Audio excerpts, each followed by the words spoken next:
муаллимаи фанни математикаи муассисаи таълимии рақами 8 шаҳри Бохтар дар қатли хонандаи синфи дуюми ҳамин муассиса гумонбар будааст. Мадинаи Аҳмад тақрибан 25 сола ноболиғро латукуб мекунад ки дар натиҷа кӯдаки хурдсол ба ҳалокат мерасад.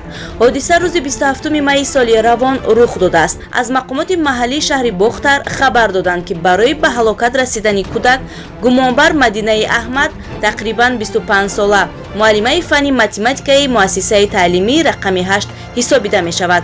гуфта мешавад ки кӯдаке ки ба қатл расонида шудааст хонандаи фаъоли муассисаи таълимӣ буд.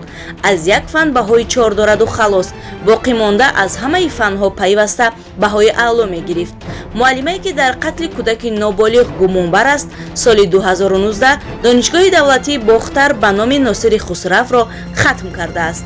соли сеюм аст ки ҳамчун омӯзгор фаъолият дорад. бо сабабҳои номаълум рӯзи 27 май хонандаи синфи дуи муассисаи таълимии рақами 8ро дар манзили истиқоматиаш латукуб мекунад ки дар натиҷа ноболиғ ба ҳалокат мерасад. баъдан кӯдакро аз тирезаи хонааш ки дар якум ошиёна будааст ба замин мепартояд то ҷинояти кардаашро рӯпӯш кунад, афзуд манбаъ. мутаассифона кӯдак дар роҳ то беморхона мефафтад. як манбаи дигар ба ҳамин хабаргузорӣ гуфтааст ки ин духтари 25 сола гӯё ҳамчун арӯзшаванда дар ин хона зиндагӣ мекардааст. падару модари кӯдак аз ҳам ҷудо шуда буданду ӯ дар парастории падар монда будааст. нигоҳубини кӯдак ба уҳдаи ҳамин арӯзшаванда вогузор шуда будааст ки дар вақти набудани падари кӯдак ин зан кӯдакро латукуб мекунад ки дар натиҷа кӯдак мефавтад.